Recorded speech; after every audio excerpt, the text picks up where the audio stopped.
Hey, everybody, and welcome to season 2, episode 11 of Your Spiritual Best Friend. I am your host, Josh Sanchez. And man, I hope you guys have had a wonderful week because I'm not going to lie to you. This week has been amazing. I've had so much fun.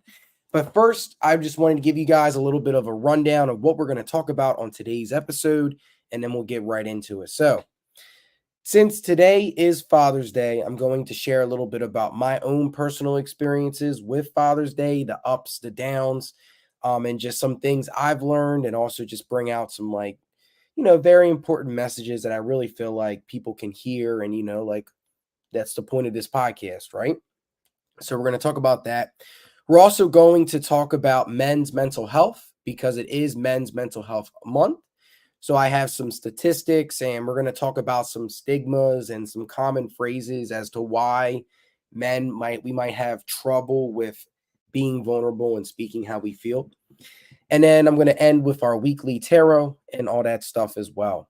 So before we get started, if you guys are a fan of the podcast, hit that 5-star rating, like, subscribe, all that fun stuff, because this podcast is really meant to help.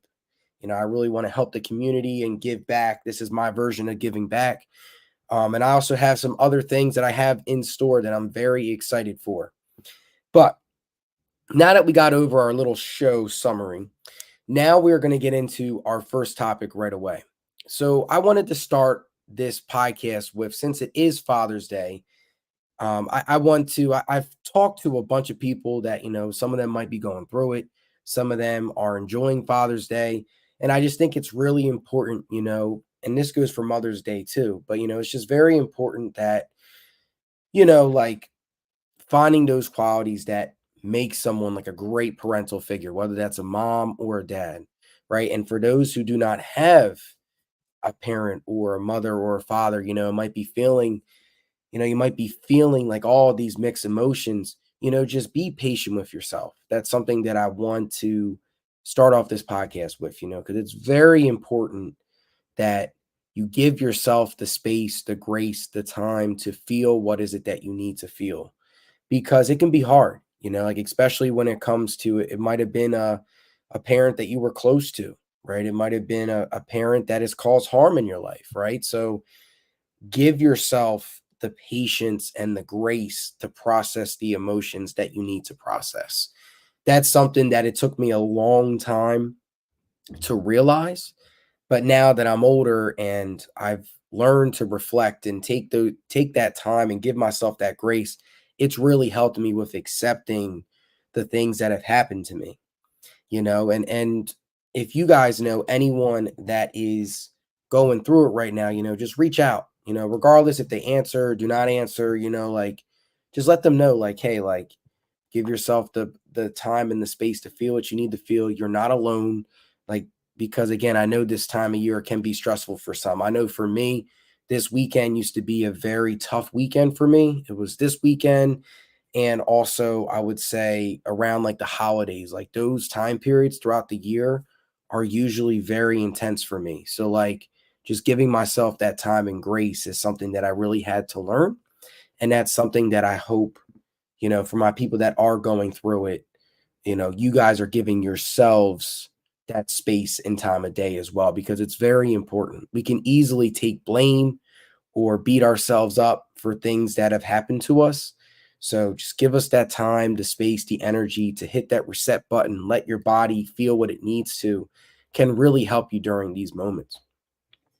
So I wanted to start with that message just because I know for me, when it comes to my experiences with Father's Day, it has been a very big emotional roller coaster. I will say right now, it's the best it's ever been. Like, I'm very lucky and I'm very grateful and fortunate enough to have a father that was open and honest with me, has taken a lot of steps forward, and has completely evolved as a person. Like, the person he was when I was born to the person he is now is just two completely different people. And, like, I'm very lucky to reconnect. But I can also be honest and say, like that was something that I used to envy. Like I would see my friends with their parents, and it's more particular like their fathers, like especially when I played baseball, like I would see my teammates, like they would have batting practice with their dads. They would, their dads would take them out to eat. Their dads, would like do all of the things that I wish when I was younger that my father would do. And around this time period, it was always just like a very intense time period for me because I would see my friends post pictures. I would see, even pictures of like him doing stuff with my other siblings. And it was just like, it was very painful. Like it really was. And it was something that I really envied. Like I wouldn't voice it. I would keep it inside. But to be honest, like, yes. And there was a time period where I did not see my dad at all for years, and during those years, the low points, like it was really, really tough, and like what really helped me get through those time periods is having a support group, having a support system, whether that's friends, family, right? Other family members, right? Like those people really gave me that space to voice out how I needed to feel, right? Instead of just keeping all these emotions inside or I would say becoming numb to them, right? Where it's like you just repress them, you suppress them deep inside of you and you just try and keep going. But eventually, like those feelings come back up again. So it's very important that during those moments, you're tapping into the people that you can trust, your own version of father figures and mother figures, right? Whether that's a sibling, whether that is a friend, whether that is a cousin, right? Whether that is an uncle, an aunt, right? Like having, my fault, excuse me on that one, but by having like those people to go to during moments can really be helpful. And that leads me right to my first question. So when it comes to finding those people, I want you guys to think about is okay, like what is my own version of a father or a mother figure, right? Like how would I want them to be, right? Like what are qualities that I would like, right? And Father's Day does not have to just be blood related, which we will talk about in like a couple minutes. But my first point that I mentioned, right, like looking for those qualities because you can find them in a friend, in a cousin, in a sibling, right? Like you, what happens is, right, like when we think negative and we have these negative experiences, like they consume us, right? It causes all this clouds in our brain, right? All this fog. But what's important is to lift the fog is we might not be aware of the people in our life that are those people for us, right? And it's just embracing that. But it can be hard when there's chaos and there's time periods where we're overwhelmed and we repress it and that fog just continues, right? So my first point is, ask yourself like what are some qualities that would make a good parent, whether that's a father, mother, stuff like that, right? And then ask yourself, do I have people in my life that embody those qualities? Like the more you become aware of certain things, that's when you're able to grow and take those next steps, right? So we could just not be aware of the people around us, right? So I would say that's like the big first thing I had to realize. Like I started to see those qualities in my friends. And this leads me right to my next point, which is, like you're, I know for me growing up, I was always taught that you have one father, you have one mother, right? Regardless of, the people that come in, like you still have one father, one mother, right? And you're always supposed to show them respect and love. And don't get me wrong, to an extent, like I get why people say that a lot, you know? But I think for me, like something that really helped me on the Father's days that I did not have my father around and the Mother's days where I did not have my mother around was finding my own version of family, right? So, what are some qualities that I am looking for in my own family, right? I need loyalty, respect, right? Like just thinking about some of those things, right? And I would say for me, like finding really close friends that embodied those qualities, that made me feel heard, that made me feel understood, right? And it's crazy because we all just hung out yesterday and we all spent a boatload of time together, because my best friend is engaged and we have an engagement party for him. And, I'm just so happy for them. And, but like having them in my life really has helped me find my own version of family. And I know for myself as I grow and as I, you know, embody and embrace myself. And if I become a parent, I'll become a parent. I'll be another chapter. Whether that happens or not, I'll leave that to the universe's hands. But I know for myself, like the fact that I had to find and search for my own version of family, I know for my future family that that's going to be something they're going to be grateful for, because I know what it's like to not have a parent close to you during these time periods. It can be very challenging. And and I know for me, like I used to isolate a lot. I wouldn't want to talk to people. I struggled with being vulnerable about this topic, but like coming out of it and taking the time to heal has really, and obviously I got lucky too because of the reconnection. But like because of all those factors, like I'm a lot more open to share now. And I think it's very important, especially as men as well, because from a society perspective, we're taught a lot to just deal with the feelings, right? Unless we respond via anger, people typically do not respond, right? If you see a man upset, it's like there's the stigma of, he must be weak, right? He can't provide. But that's not the case at all. And that's something we're going to talk a little bit about as we segue to our next topic. But before we wrap up this first segment, if you guys know anyone that is struggling right now, I mean this, reach out to them.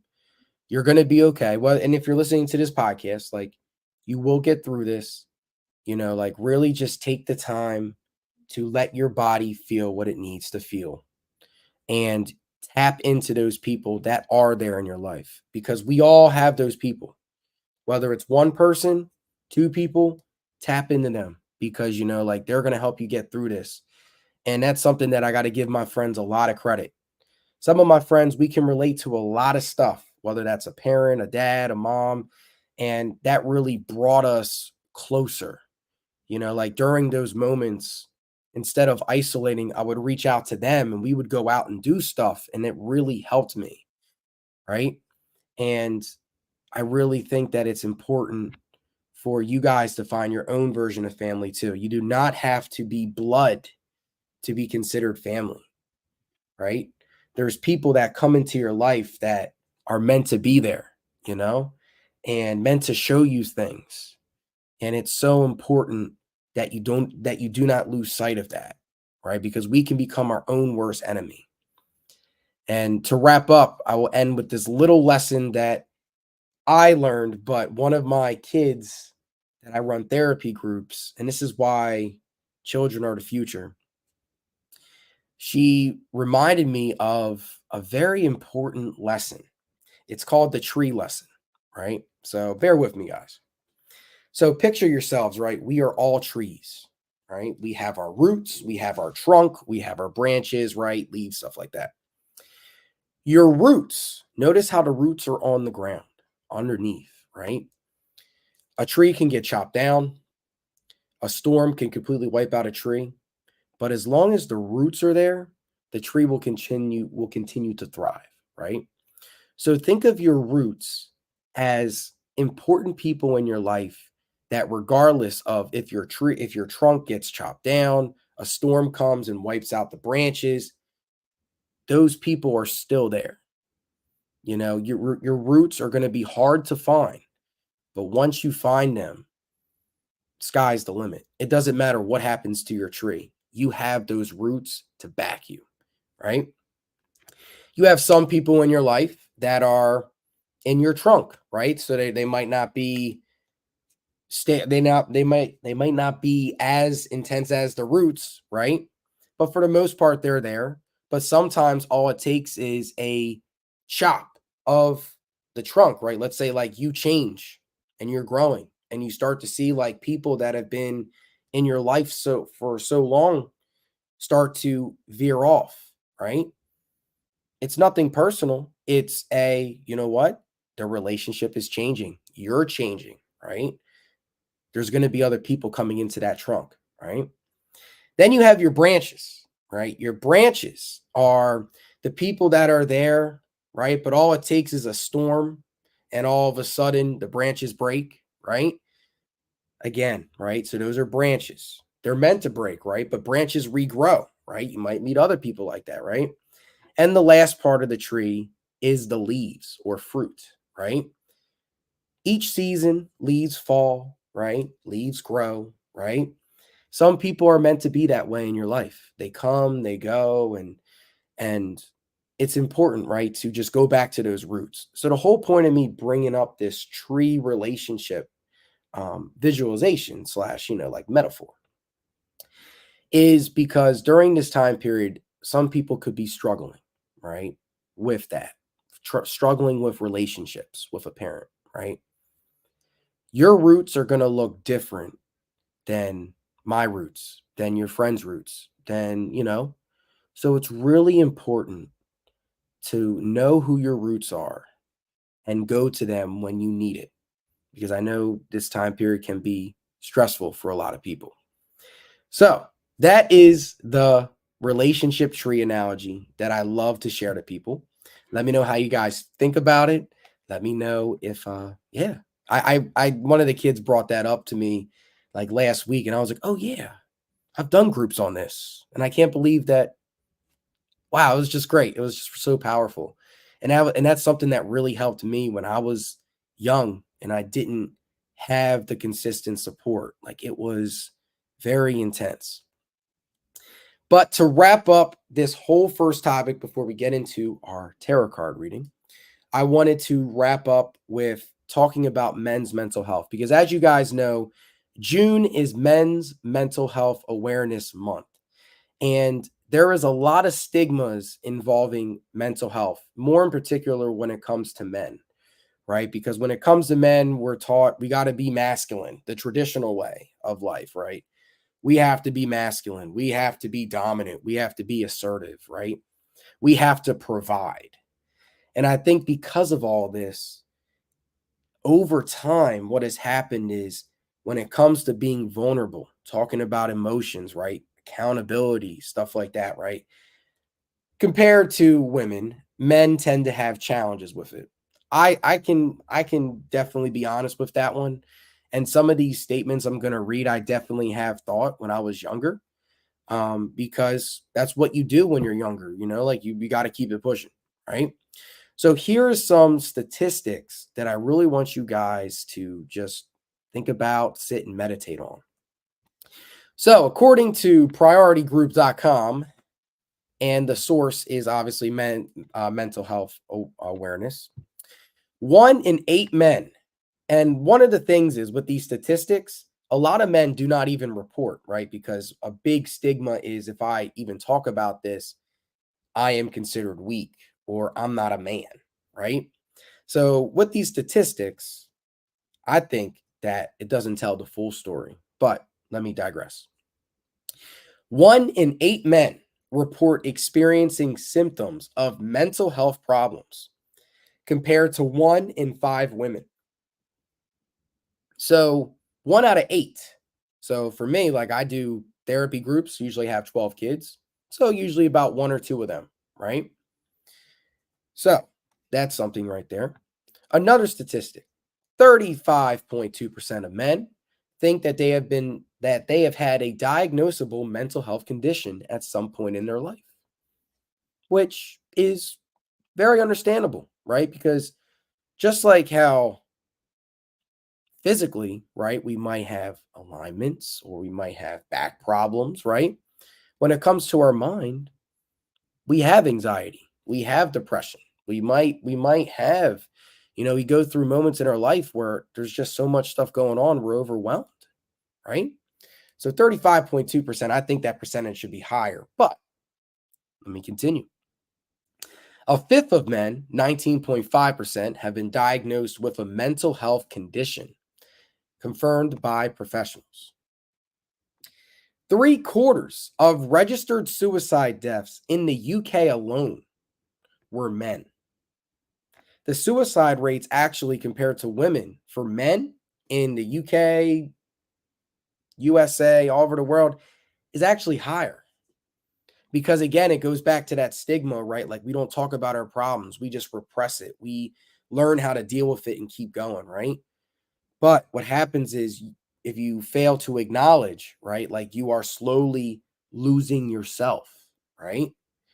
And the last statistic that I want to talk about before we get into some common quotes, and if you guys can relate to it, let me know. Over 191,000 men a year report stress, depression, or anxiety caused or made by the work that they do. That's another thing too. As men, you're taught to provide, right? Like I have to provide, I have to pay the bills, I have to work extra jobs, right? Like my dad worked 3 jobs at one point in his life just to provide for my family, like for my siblings, and even like pay for the child support that my mom was supposedly that's a whole other conversation. But anyway, but like my dad used to work 3 jobs, like because as men, that's what we're taught. Like we have to provide. But the definition of providing can be different. And that's something that I'll wrap up the segment with. But those are some key statistics. Think of any one of those that might have stood out to you. But when it comes to the stigmas, this is the part that I really liked about this source. Why men don't talk about their mental health. So a survey was done, over 100,000 men reported and answered this. 40% of them said, I've learned to deal with it, right? So it's like, as a man, we got to handle it. We got to deal with it. Don't talk about it. Let's keep going. Let's keep it pushing. The second one, I don't wish to be a burden to anyone. I would say out of all these, that was the big one for me. Like I didn't want to be a burden to the people I love because my life was and still is very crazy. So for me, it was, I didn't want to be a burden to anybody. I didn't want to bring people down. But again, like you don't realize, like one thing I had to realize is I'm still bringing people down by not telling them what's going on, right? The next one, and I felt this one too, I'm too embarrassed, right? Like too embarrassed to be vulnerable about certain things, right? Some things could be very personal, and it's like if you share, people might make fun of you, right? So that one, I'm too embarrassed, was 29%. The next one, there's negative stigma around this type of thing, right? So, if I talk about this topic or talk about that topic, there's going to be negative stigmas towards it, right? The next one, I don't want to admit I need support. Denial, right? It's that I don't need support. I'm a man, right? Like I can handle my business. I can handle everything on my own. I don't want to admit I need support, right? Again, very common. And the last two, I don't want to appear weak, 16%. I have no one to talk to, 14%. And those are all very common beliefs, right? And as a man, like we feel this, and I want to challenge whether you're my friend, whether you've talked to me personally, right? Whether you listen to this podcast, I challenge you, if you are a man watching this, to be and open up a little bit more with your friends when it comes to it. Like having emotional conversations needs to be normalized, right? Being vulnerable with, yeah, honestly, I have been feeling lonely, and providing a space like that. You're not weak for doing it. In fact, you're weak for not saying anything, right? And not communicating, trying to handle everything on your own because you're just slowly putting yourself in the back burner. You're not listening to yourself, right? So those are some common beliefs. That's a little bit on men's mental health. So what we're going to do next is we're going to take a little break here on the podcast, and we're going to wrap up with talking about some negative stigmas, not negative stigmas, the tarot reading. What am I talking about? We're going to wrap up with the tarot reading for this week, some energy we should expect and all that fun stuff. But you guys are listening to Your Spiritual Best Friend with Josh Sanchez. We will be right back.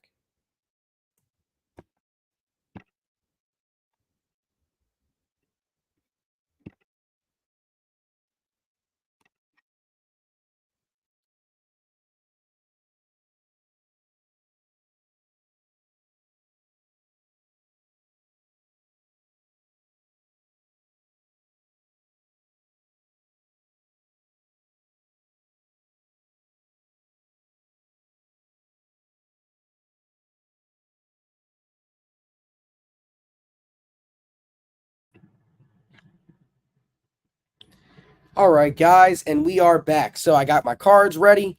My question for everybody is going to be, what should I expect energy-wise for this upcoming week? All right, so what should me and my podcast listeners expect? This week was a lot of parties, so I'm expecting something a little bit more, a little bit more down, but we'll see. We'll see. All right, so what should we expect? So there's that one. Let's see, I'll pull two more. I usually just pull three for you guys. All right. Wow, those two came together. Okay, here we go. So, first card we got. Let's see what we got here. We have the sword. Oh, okay. All right. Okay. All right. All right. So, first card we got is the Three of Cups. As you guys can see, Three of Cups. Hopefully, it's not blurry. There you go. Three of Cups. Here's the key words: celebrations, good conversation, happiness. There is a saying in New Orleans, Laissez las bones temps ruler. I cannot pronounce that. I apologize. Let the good times roll. The Three of Cups tarot card is the perfect representation of this phrase, as it symbolizes a cause for celebration and reunions. Whether it be a wedding, a family reunion, a baby shower, or a similar event, when this card arrives, a party is soon to ensure. Three is also the number of creation, so the Three of Cups can indicate a creative period. During this period, new individuals will come to life and will be well received by others. Overall, the card foresees good times to come, and a cause for celebration is in your future. No matter what, this victory is sure reason to get excited. Good times are ahead of you. Are you ready to celebrate? So I'm already starting to feel this energy now. I had a wonderful week just going out, seeing people. I met some new people, and honestly, I've been very happy. But what this card is saying is there's going to be more celebration. It's summertime. This is time to have fun, right? So that's the first one. The second card we have is the Four of Swords. So I will show you guys what it is. So as you guys can see, it's this person laying down and their swords, right? So anxiety, overstimulation, chaos. So the opposite of celebration. Have you been feeling overloaded and stressed out lately? The Four of Swords indicates feelings of overstimulation, being out of touch, and overwhelmed in life. The regular day-to-day hustle and bustle can leave even the toughest person feeling mentally drained and in need of some alone time. If this resonates with you, follow your instincts and step back from the chaos in your life. Spending time alone to relax and recharge will be just the thing to get you feeling back to normal again. So I would say what this card is saying is there's a lot of celebrations and good times happening, but we can be overwhelmed with it. So make sure that we give ourselves the time and space to have some alone time to recharge. Because if we're constantly like go, go, go, go, go, we eventually, like, all right, we got to take a step back and let me take a step back. Let me breathe, let me relax, right? So that's that one. And the last card we have is the Hermit. So it's the 8. It's not 8. Wow, I'm way off on my numeral rules. Ignore me on that one. My numeral, I can't even pronounce the word. Sheesh. So this one actually is number 9, not number 8. My apologies, guys. This one is the Hermit. So what this is saying is the Hermit is more of like a teacher, right? So wisdom, soul searching, solitude, receiving and giving guidance. Just as beacons of light often guide ships to the shore, the Hermit is ushering in a period of personal growth and exploration. It represents wisdom earned by seeking the highest truth and truly represents taking back your personal power and living authentically.